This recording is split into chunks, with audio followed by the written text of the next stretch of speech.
Hi, welcome and welcome back. I hope you're doing well. If you're new here, thanks so much for stopping by. If you've subscribed to my channel, thank you so much for subscribing. I noticed there were some new subscribers and I just want to welcome you, and I want to encourage you to jump in the comments, jump into the archives and look around.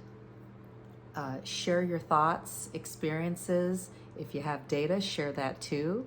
It can only help someone else to better identify, navigate, and ultimately heal from narcissism and narcissistic abuse. When the narcissist dies, sometimes sharing isn't caring. What does that look like? Well, when my dad died, for example, a certain portion of his funeral was dedicated to personal sharing. One of his buddies got up and took the opportunity to share about him. He shared about some things definitely that I was well aware of. However, some of the things that he shared, because of my experience with my dad and being on the receiving end of his abusive behavior, hit a little differently. And maybe you can relate. So for example, he talked about how my dad had this boisterous laugh that was contagious, and that they would laugh for hours, and he always had a good time with my dad. He also commented on the fact that they had been friends for a number of years. Okay, great. Then one thing that he also included in his sharing was about how my dad loved to argue with people. And he talked about the fact that my dad could argue with people for hours. And this guy marveled at the fact that, my dad could get into it with someone and hash stuff out for hours. And not only that, but say, for example, if they were at an event or some kind of gathering, that my dad would argue with either a group of people or a particular individual for hours about a particular subject, whether it was sports or whether it was politics, social justice, whatever it was, news topic. Then he would continue the arguing after he had gotten home and left the event and gotten home on the phone. This was back when people actually spoke on the phone, like on landlines. And he would continue to argue with whoever he was arguing with. It could be one of his cousins or just anybody. And this guy commented about that. And it was almost in a way where he almost kind of not glorified it, but he definitely talked about it in a lighter fashion. What he failed to do was identify it for the toxic sport that it was for my dad. He loved to argue with people and prove his point and, talk them down and, invalidate their opinion or perspective and not listen and be hard-headed, just all of it. And it just was kind of like a toxic sport. So this guy shared about that, and it kind of hit me a little differently. Also, he failed to realize, and as a result, failed to acknowledge the fact that my dad also used that same energy that he spent arguing for sport with people about various topics in a more abusive fashion in our home. The bullying, the intimidation, the defensiveness and the defensive posturing and all of that, the lashing out, the accusations and the impatient outbursts, that those were more common in our home versus kind of the levity that this guy used to describe my dad's propensity to argue with people about any and everything. How does that feel?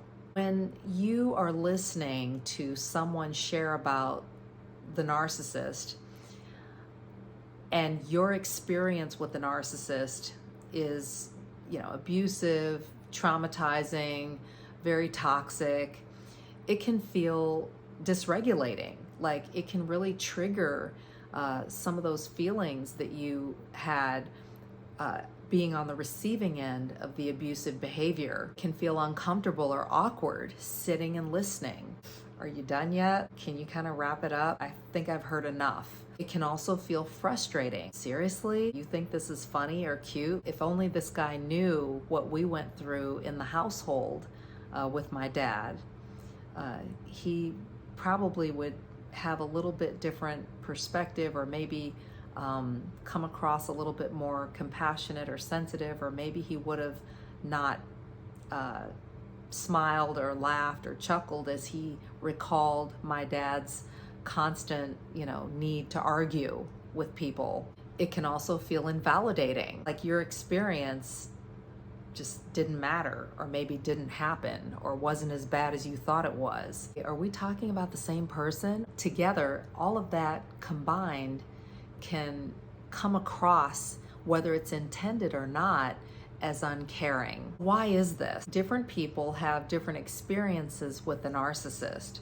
The narcissist is only going to show outsiders in particular, and I'm talking about people outside of their household, for example, a particular side of them.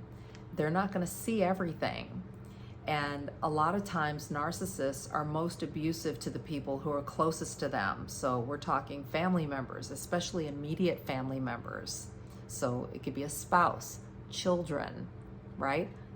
A partner of some kind. Secondly, the person or people who are sharing about the narcissist may have a similar background or similar upbringing to the narcissist.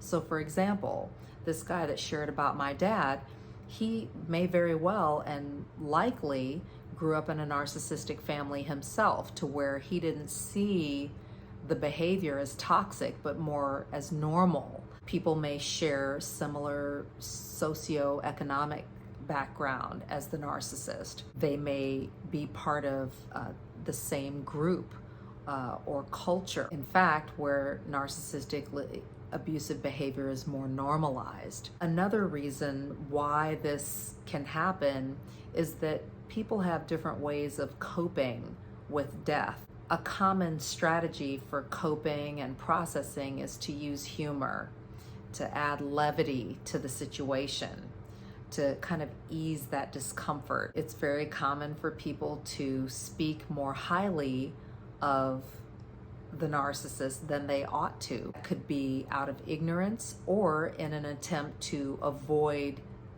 addressing the ugly truth, or to avoid speaking ill of the dead. How can you navigate? You can let the person have their moment, like I did with this guy. Let them have their moment, uninterrupted. Let them get out whatever they need to get out, share whatever they need to share, and process even on the spot or in the moment as they need to. Secondly, wait your turn. If you haven't shared already, you will likely have an opportunity to share, especially if you were particularly close to the narcissist, like a family member or a partner. You will get your turn, and just in the meantime, and thirdly, take some deep breaths. Wait until that opportunity presents itself for you to be able to share. Fourthly, you can then speak your truth, and you should stand firmly in it. Frame your sharing in a positive way, even if it means finding one thing that you can positively focus on. Keep in mind in speaking your truth that humility and vulnerability go a long way. People are more likely to feel empathy and to offer support when you're humble and vulnerable about how you're feeling, how you're doing, what your needs are, what you're going through. Fifthly, normalize vulnerable sharing. A lot of times, narcissists are so filled with pride and so filled with shame that they are not about vulnerable sharing. And if you grew up in a narcissistic family, or you're in a narcissistic environment, culturally or geographically or socioeconomically, whatever the case is, vulnerable sharing may not be the norm. and it may be more normal to brush things off or to just, pull up your pants and keep marching forward and not really dealing with, acknowledging, and putting out there the good, the bad, and the ugly of what's going on, and putting yourself in a weak or vulnerable state in the presence of others. So normalizing that can really help to get the support and encouragement and even empowerment that you need to be able to move forward on your healing journey. Have you ever had to sit through or listen to uncaring sharing about the narcissist in your life? Comment below. I'd love to hear, and I'm sure it would help someone else if you share your thoughts and experiences. You're not alone, and you're not crazy. Know who you're dealing with. Know who you are. Take care. Thanks so much for your support, and I'll talk to you soon. Bye-bye.